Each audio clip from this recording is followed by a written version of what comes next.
से पंगा लिया है, उनके हाथ में सरकार की पावर है। मगर जो सरकार के नाम पे बेगुनाहों को मूवीज की दुनिया से आप सबको मेरा सलाम। बात करेंगे ड्रामा जेंटलमैन की। आने वाली एपिसोड्स में क्या देखने को मिलेगा? हद से ज़्यादा इंटरेस्टिंग होने लगी है। बड़े बड़े ट्विस्ट आपको देखने को मिलेंगे। क्या इकबाल मुन्ना अब अगला जो निशाना है वो रहमती पर लगाएगा या फिर फारिस पर? और फारिस जिसा के डर के भाग रहा है वो अपनी ट्रांसफ़र करा पाएगा नहीं करा पाएगा, इसके बारे में भी डिटेल रखेंगे। मिफ्रा को कहीं इकबाल मुन्ना से तो प्यार नहीं हो गया, इसके बारे में भी डिस्कस करेंगे। और ये एपिसोड कैसी थी? इकबाल मुन्ना ने हर एक को दुखी कर दिया। दिलबर की मौत का गम हर एक को इस टाइम पे दिल में दुखी कर चुका है। मगर क्या इस एपिसोड को आवाम ने पसंद किया नहीं किया, उसके बारे में डिटेल रखेंगे। आप देखें मेरे यूट्यूब पर फेसबुक चैनल मोइन इकबाल आपसे मुखातिब है। उम्मीद आप सब खैरियत से होंगे। जिस कि आप जानते हैं ड्रामा जेंटलमैन इस टाइम पे डिस्कस हो रहा है। हर बंदा इंतज़ार कर रहा होता है कि यार संडे वाले दिन आएगा, ये एपिसोड देखनी है। और जो लोग ये देखना चाह रहे थे कि इकबाल मुन्ना क्या दिलबर की मौत का बदला ले पाएगा नहीं ले पाएगा, उनके लिए ये जो एपिसोड थी ये बहुत ज़्यादा इंटरेस्टिंग थी। अब आने वाली एपिसोड से पहले अगर मैं आखिरी एपिसोड का आप तक रिव्यू रखूं और कुछ ऐसे सीन्स जिसने मुझे खुद भी उदास कर दिया, परेशान कर दिया, और मुझे खुद ऐसा फील हो रहा था जैसे दिलबर मेरे घर का अफराद है, जैसे दिलबर को मेरे सामने मारा गया हो। हद से ज़्यादा दुखी भी थी एपिसोड और ज़्यादा सीन डिस्कस भी हो रहे। मगर यहाँ पे आपने स्टार्ट में देखा हो, जिस तरह का मैंने आखिरी एपिसोड में आपको बताया था कि स्टार्ट इसी तरह का होगा और वो वाकई उसी तरह का हुआ है। जिस तरह इकबाल मुन्ना रहमती के कमरे में गया और रहमती को बोला कितने दिन लगेंगे तुझे ठीक होने में, और आगे से रहमती ने कहा 6 से 7 दिन लगेंगे। साथ ही इकबाल मुन्ना ने जिस तरह की उसको धमकियाँ दी हैं और जिस तरह का कहा कि मुझे इंतज़ार है कि तू ठीक हो फिर मैं तुझे बताऊंगा कि इकबाल मुन्ना है क्या, वो चीज़ बड़ी डिस्कस हो रही है। और लोग उस बारे में कह रहे हैं कि यार इकबाल मुन्ना के डायलॉग और परफॉर्मेंस बड़ी अच्छी थी। यहीं पे अगर आप आगे थोड़ा सा आगे जाएं, जहाँ पर इकबाल मुन्ना को दिखाया जा रहा है कि इकबाल मुन्ना को किस तरह दिलबर की यादें आ रही हैं, जिस तरह दिलबर को वो समझ रहा है कि यार वो तो मरा ही नहीं है, वो मेरे साथ है। जिस तरह के सीन्स दिखाए जा रहे थे वो हद से ज़्यादा उदास करने वाले भी थे, सैड भी थे, और लोग बात कर रहे थे। और जिस तरह का इकबाल मुन्ना सैड होकर बैठा हुआ था उस टाइम पे मैं खुद उदास हो गया। मुझे ऐसा लग रहा था कि दिलबर मेरे सामने किसी ने दिलबर को मारा है, मेरे सामने नुकसान पहुँचाया है। अब जिन लोगों को ये स्टोरी समझ आ रही है और जिन लोगों को पता है कि यार इस ड्रामे की हाइप और रियलिटी किस कदर अच्छी भी है, सच्ची भी है, और अल्फाजों का जो चुनाव है जो लोग समझ पा रहे हैं वो इस ड्रामे को मस्त देख रहे हैं, वॉच कर रहे हैं, इस ड्रामे के बारे में ट्रेंड भी चला रहे हैं, डिस्कस भी कर रहे हैं। और जिन लोगों को नहीं समझ आ रही वो लोग ऊपर से गुजार तो रहे हैं, मगर वो भी इस टाइम पे इकबाल मुन्ना की तारीफ कारी कर रहे हैं, क्योंकि हुमायूं सईद ने जैसा का किरदार इसमें अदा किया है हर बंदा इस टाइम पे उनको डिस्कस कर रहा है। मैं वहीं पे थोड़ा सा आगे जाते हैं जहाँ पर इकबाल मुन्ना अपने ऑफिस में सैड बैठा हुआ होता है, दिलबर के बारे में सोच रहा होता है, और आगे से जुल्फी आगे बोलता है कि भाई दिलबर आ गया। उस टाइम पे मुझे भी 1 मिनट के लिए हैरानगी, मैंने कहा दिलबर जिंदा हो गया यार, क्या चीज़ है। मैं जब दरवाज़ा खुलता है और दिलबर का जो सीन दिखाया गया ना, जहाँ पर दुखी हो गए इकबाल मुन्ना उसको देखता है और दिलबर का जनाजा सामने होता है, वो चीज़ देख के मैं खुद बहुत ज़्यादा दुखी हो गया हूँ। और जिस तरह का वो सीन दिखाए गए हैं, साथ ही बोला गया कि बाय बाय गुड बाय दिलबर, और साथ जनाजा उठाया गया, और वो बड़ी चीज़ डिस्कस होने वाली थी, दिल को दुखी कर गई 1 मिनट के लिए। ऐसा लग रहा था कोई हमारे बीच का इंसान गया होगा। जिस टाइम पे वो चीज़ दिलबर की मौत लेके गई और दिलबर को जिस तरह इकबाल मुन्ना ने कहा साले गुड बाय, वो जो सीन था ना वो 1 मिनट के लिए दुखी कर देने वाला था। मगर यहाँ पर आपको दूसरी साइड पर मिनिस्टर की मीटिंग्स भी दिखाई जा रही हैं। जो एक मिनिस्टर डायलॉग बोल रहा है वो रोया नहीं है मुन्ना, वो चुप रहा है, और जब इंसान चुप रहता है ना तो वो ज़्यादा ताकतवर होता है। मिनिस्टर सबको डरा भी रहा है और बता भी रहा है, और जिस तरह का सीन वो दिखाया गया है, और साथ ही दुआ वाला सीन जो कब्र पे खड़े होके फूल बिछाए और इकबाल मुन्ना ने दुआएं की हैं, और उस टाइम पे वो जो टूट कर रोया है ना, वो चीज़ बड़ी डिस्कस हो रही है, ट्विटर पे ट्रेंड जा रहे हैं और हर बंदा कह रहा है कि इकबाल मुन्ना की जो परफॉर्मेंस है, इकबाल मुन्ना का जो साथी किया है, उसको हम भी मिस कर रहे हैं, हमें भी ज़्यादा दुख हो रहा है दिलबर की जाने का। और ख़ास तौर पे उसी के बाद वकार साहब जिस तरह दुखी होकर बैठे होते हैं, मैंने आखिरी एपिसोड में बताया था कि वकार दुखी होकर बैठेगा, जो कि जरनाब काबा है, वो जिस तरह दुखी होकर सदमे में बैठा हुआ सीन दिखाया गया, वो बोला कुछ नहीं है, उनके चेहरे के जो एक्सप्रेशन थे ना, जिन्होंने समझा हो, किसी ने देखा हो गौर से, तो उनके चेहरे के एक्सप्रेशंस बता रहे थे कि उनके लिए दिलबर क्या था। मैं उसी के अगला सीन अगर आपने देखा हो, जो इकबाल मुन्ना का नाश्ते वाला सीन है, जहाँ पर इकबाल मुन्ना जुल्फी को कहता है दिलबर को बुला, नाश्ता तैयार हुआ है, और दिलबर के साथ वो बातें कर रहा है, गपशप मार रहा है, और वहीं पे वो हंस भी रहा है पागलों की तरह।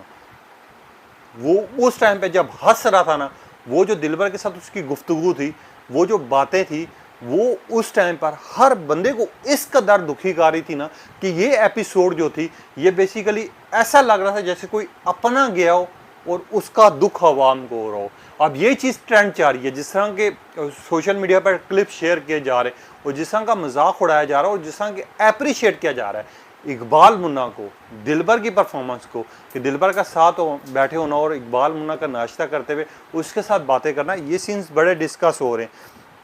वहीं पे साथ अगर आपने दिखाया हो जहाँ पर मिफ्रा इकबाल मुन्ना के पास बैठी हुई है और उसको दिलासा दे रही है, मैं उसी अगला सीन अगर आपने देखा हो जहाँ पर मिफ्रा पुलिस कमिश्नर से बात कर रही है, अपने मामू साहब से बात कर रही है, और वो बता रही है कि यार इकबाल मुन्ना बहुत टेंशन में था, अब वो कातलों का बदला लेगा जो भी हो। और खात ही मामू साहब यानी जो इस्लामाबाद के आईजी हैं, वो उठ के कह रहे हैं कि आज मुझे भी पता चल गया असल में गुंडे कौन है और असल में जेंटलमैन का किरदार कौन था अदाकार है। वहीं पे नौकर का आना और फारिस वाला वो सीन बड़ा इंटरेस्टिंग था, जो कि फारिस जिस टाइम आया, फारिस को अब डर बैठा हुआ है, फारिस को इस टाइम पे उसके चेहरे के जो तासुरात थे, वो जिस तरह का डर था, अब बता रहे हैं कि असल में इकबाल मुन्ना ने जंग जीत ली है। इकबाल मुन्ना का डर इस टाइम पे हर एक को बैठा हुआ है, दिल में हो चाहे जिस तरह मर्जी हो। उस टाइम पे इकबाल मुन्ना इस कदर सबको डरा के बैठा हुआ है कि जिस टाइम पे इंटर होता है फारिस और आगे से मिफ्रा कहती है कि यार उसको कहो कि कल ऑफिस आके मिलना, और मिफ्रा की जो डायलॉग्स थे, मैं सलाम पेश करता हूँ मिफ्रा की सोच को, डायलॉग डिलीवरी उसने जिस तरह की है, परफॉर्मेंस उसकी जिस तरह की है, वो कमाल की है। कि जब इस्लाम आईजी साहब कहते हैं कि जाओ मिफ्रा तुम मिल लो, और मिफ्रा आके फारिस के पास बैठती है और फारिस के साथ डायलॉग्स बोल रही होती है, जिस तरह के डायलॉग्स हैं कि यार जब फारिस कहता है कि कसम ले लो मेरा कोई ताल्लुक़ नहीं है, और आगे से मिफ्रा कहती है कि कसम मेरे सामने ना खाना, इकबाल मुन्ना के सामने खाना, अगर वो तुम्हारी कसम पर यकीन करता है तो वो तुम्हारी जान बच गएगा, मुझे पता है कि तुमने मरवाया है, तुम पीछे बेशक तुम मारने वालों में से थे मगर हाथ तुम्हारा था, अब वो तुम्हें नहीं छोड़ेगा। और फारिस जिस तरह का कह रहा है कि मेरी कोशिश होगी मैं इकबाल मुन्ना को फुल स्कोटी दूं, और साथ ही जो मिफ्रा का स्टाइल था, मिफ्रा के डायलॉग थे, और जिस तरह का वो दो टोक जवाब दे रही थी, वो जिस तरह के उसने जवाब दिए कि उसको स्कोटी की क्या ज़रूरत है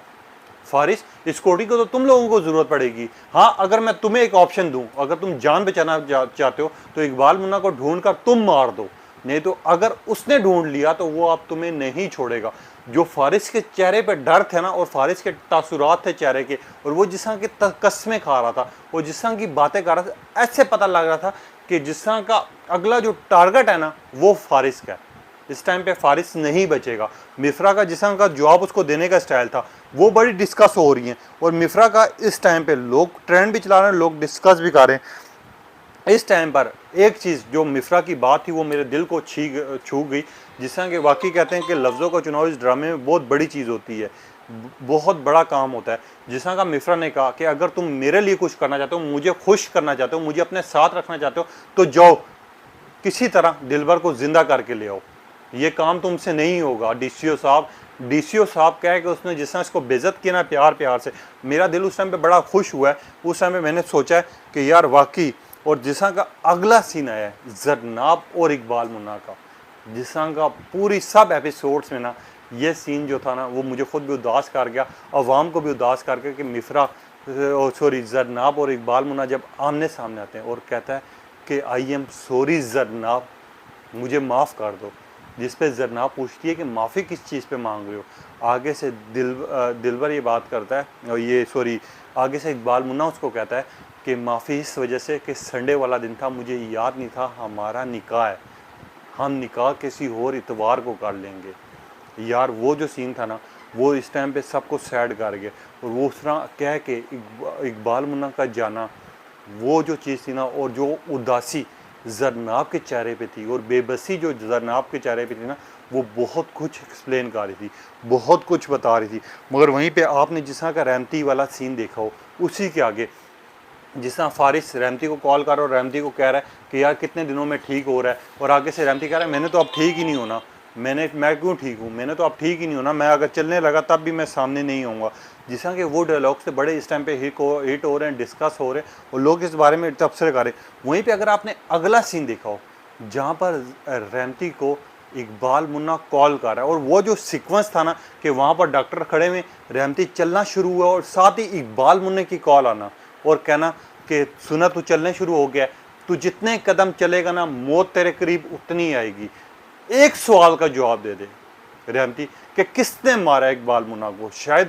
दिलबर को, शायद मैं तुझे बख्श दूँ। और आगे से वो मोजिम का जैसा बहाना बना रहा है ना, हाँ मोजिम मोजिम मोजिम, और जिस तरह वो हंस रहा और उसके चेहरे पे जो डर था, उसके चेहरे के जो तासुरात थे वो जो कायम हुए ना, वो चीज़ देखने वाली थी। मगर यहीं पे जो अगला सीन आया वो उस टाइम पे सबसे ज़्यादा ट्रेंड भी चाह रहे हैं उसके, जहाँ पर मोजिम को पकड़ लिया इकबाल मुन्ना ने और मोजिम रो धो रहा है, मोजिम माफिया मांग रहा है, और वो जो गोली मारी है ना, वो ऐसा लगता है मेरे दिल को सुकून मिला है। मुझे ऐसा लगा कि दिलवर की मौत का बदला पूरा हो गया, दिलवर की मौत का बदला ले रही है। और जिस तरह मोजिम को उसने फड़काया है, वो सीन देखने वाला था कि लोग ये कह रहे थे कि यार इकबाल मुन्ना कभी एक्शन में नहीं आएगा। ड्रामा देख के ऐसा लग रहा है कि इकबाल मुन्ना सिर्फ सादा सा बंदा रहेगा, मगर इस टाइम पे जिस तरह इकबाल मुन्ना ने एक्शन में अपने आप को लाया और जिस तरह की परफॉर्मेंस थी, वो वाह वाह, मैं कहता हूँ सलाम पेश करता हूँ इस टाइम पे खलीलुर रहमान कमर के ड्रामे को और उनके लफ्ज़ों के चुनाव को। इसी में अपने अगला सीन दिखाया हो जहाँ जरनाब अपनी डायरी लिख रही है और डायरी में लिख रही है कि अगर कोई मेरा भाई होता तो वो दिलवर जैसा होता, तो हो सकता है ये दिलवर मेरा ही भाई था। और जिस तरह के वो दुखी डायलॉग लिख रही है और जिस तरह का इकबाल मुन्ना के बारे में लफ्ज़ों का चुनाव रख रही है अपना, जिस तरह का वो डायरी पे पूरा पेज लिख रही है इकबाल मुन्ना के लिए, दिलबर के लिए पूरी कहानी लिख रही है, इससे पता लग रहा है कि आने वाले दिनों में एक नावल भी छपने वाला है जो जेंटलमैन को छपेगा। मगर वो जो लफ्ज़ों का चुनाव था ना, वो दिल को छू गया। अब आने वाली एपिसोड्स में आपको दिखाया जाएगा, इस टाइम पे थोड़ी देर में ट्रेंड भी चलना शुरू हो जाएंगे, लोग डिस्कस भी करना शुरू कर देंगे, लोग तबसरे भी करना शुरू कर देंगे इकबाल मुन्ना जरनाब मिफ्रा का। इस एपिसोड में जिस तरह की मिफ्रा का किरदार था ना, वो दिल को छू गया। अब आपको दिखाया जाएगा कि एक साइड पर मिनिस्टर भी परेशान हो जाएंगे, क्योंकि अब ये जाके स्टेट है वे धमकी देगा सबको कि अब बच कर दिखाओ। अब अगला जो टारगेट है या तो वो रहमती का या फारिस का, मगर अगला टारगेट जो है रहमती का है। अब इकबाल मुन्ना बेसिकली क्या करेगा, अब एक साइड पर इकबाल मुन्ना फुल एक्शन में आ जाएगा। इकबाल मुन्ना इस टाइम पे ट्रेंड चलाना शुरू कर देंगे और इकबाल मुन्ना लड़ना शुरू कर देगा। और इकबाल मुन्ना इस टाइम पे जब मिनिस्टर के पास जाएगा, मिनिस्टर्स कहेंगे अब ख़त्म करो ये सब कुछ, सुलह करो अब, और इस तरह की बातें करेंगे, तो वो क्या कहते हैं, इस टाइम पे इकबाल मुन्ना एक ही बात बोलेगा कि इस टाइम पे कि अब तुम लोग मुझसे बच कर दिखाओ। इकबाल मुन्ना रहमती भागेगा, कोशिश करेगा, अगला जो टारगेट होगा वो रहमती इस टाइम पर इकबाल मुन्ना के निशाने पर होगा। इसके बाद आपको दिखाएगा फारिस जो बेबस हो चुका होगा, वो भी भागने की कोशिश करेगा, वहाँ से निकलने की कोशिश करेगा और किसी तरह बस से गुंडों से जाने की कोशिश करेगा। वहीं पे आपको एक चीज़ दिखाई जाएगी जहाँ पर रहमती अगला शिकार होगा इकबाल मुन्ना का, और उसके बाद आपको फारिस की चालें दिखाई जाएंगी, बेबसी दिखाई जाएगी। और कुछ लोग ये भी कह रहे हैं मिफ्रा किस तरह के डायलॉग्स बोल रही है और जिस तरह की बातें कर रही है, कहीं वो इकबाल मुन्ना से प्यार तो नहीं कर बैठी। इस टाइम पर मैं एक ही बात बोलूँगा, जो भी इकबाल मुन्ना को देख रहा है, जो भी उसको समझ रहा है, सबको उससे प्यार हो चुका है, मोहब्बत हो चुकी है। अब जो है असल में ड्रामा जेंटलमैन का एक्शन होना शुरू हो गया। क्यों एक्शन होना शुरू हो गया? क्योंकि ड्रामा जेंटलमैन इस टाइम पर अब वो सीन्स आने वाले हैं जो कि जेंटलमैन जितने भी हमारे अमीरज़ादे हैं, चाहे वो मिनिस्टर्स हैं, चाहे वो गुंडे हैं, चाहे वो जो 2 नंबर काम करते हैं, उनको सबक सिखाने का टाइम आ चुका है जो कि इकबाल मुन्ना सिखाएगा। अब आपने बताना है जेंटलमैन की ये एपिसोड कैसी लगी आपको, और इस एपिसोड में दुखी आप भी हुए नहीं हुए, आप कहाँ से ड्रामा देख रहे, और जेंटलमैन के अलावा कौन सा ड्रामा आपका फेवरेट है, अपनी कीमती राय का इजहार कीजिएगा। तब तक के लिए इजाज़त दीजिए, अल्लाह हाफिज़।